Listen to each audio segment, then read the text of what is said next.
ನೀವೊಂದು ಕೊಡಿ.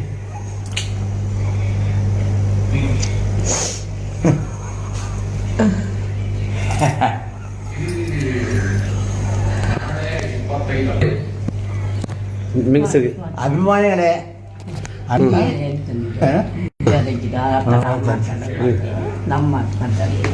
ಸುಧಾ ನೋಡು, ನನ್ನ ನಿನ್ನ ಮದುವೆ ಆಗಿ 55 ವರ್ಷ ಆಯಿತು. ಇದುವರೆಗೂ ಭಗವಂತ ನಮಗೆ ಕೊಡಬಾರ್ದು ಕಷ್ಟ ಎಲ್ಲ ಕೊಟ್ಟಿದ್ದಾರೆ. ಅದೇ ಥರ ಜನಗಳಿಗೆ ಎಷ್ಟೋ ಪ್ರೀತಿಯನ್ನು ನಮಗೆ ಕೊಡ್ತಾರೆ. ನಾವು ಸುಖ ಕೊಟ್ಟಾಗ ಮರಿಬಾರ್ದು, ದುಃಖ ಕೊಟ್ಟಾಗ ದೇವರ ತೆಗಳಬಾರ್ದು. ಆದ್ದರಿಂದ ಇದು ಮನುಷ್ಯರ ರೋಗ ಬರ್ತದೆ, ಮರಕ್ಕೆ ರೋಗ ಬರ್ತದೆ. ಈ ಥರ ಕಾಯಿಲೆ ಎಷ್ಟೋ ಬಂದೊಟ್ಟೋಗಿದೆ. ಅವಾಗ ತಡೆಯುವ ಶಕ್ತಿ ಇತ್ತು. ಸುಮ್ಮನೆ ಅವಾಗ ಎಂಥ ಇದರಲ್ಲಿ ತಡೆಯುವಂಥ ಕಷ್ಟ ಶಕ್ತಿ ಕೊಟ್ಟಿದ್ದ. ಏನಾಯಿತು, ಭಗವಂತ ಒಂದೇ ಸಮಯ ಇಟ್ಟಿರಲ್ಲ. ಯಾಕಂದರೆ ಬೇರೆಯವ್ರ ಕಡೆಯವರು ಗಮನ ಕೊಡ್ಬೇಕು. ಅದೇ ಥರ ಎಲ್ಲರೂ ನಾವು ರಾಜ್ಕುಮಾರ್ ಬಿ ಸರೋಜ ಇದ್ದಂಗೆ ಭಾಗ್ಯವಂತರ ಪಿಕ್ಚರ್. ಹಾಗೆ ಆಗ್ರಮ್ಮ ನೋಡು, ನಮಗೆಲ್ಲ ಜೀವನದಲ್ಲಿ ಆದರ್ಶ ಅಷ್ಟೇ.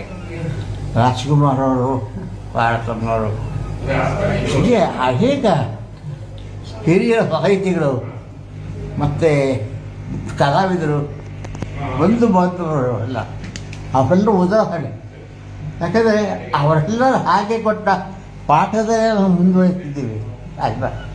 ಆದ್ದರಿಂದ ನಮಗೇನು ಅಂದರೆ ಈ ಅನುಭವ ಯಾವುದು, ನಮ್ಮ ಲವ್ ಮ್ಯಾರೇಜ್ ಇಬ್ಬರು ಕಲಾವಿದರು. ನಾವು ಇಬ್ಬರು ಆರ್ಟಿಸ್ಟ್.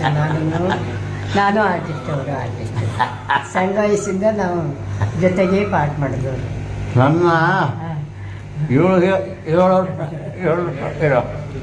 ನನಗೂ 7-8 ವರ್ಷ ಅಷ್ಟೇ.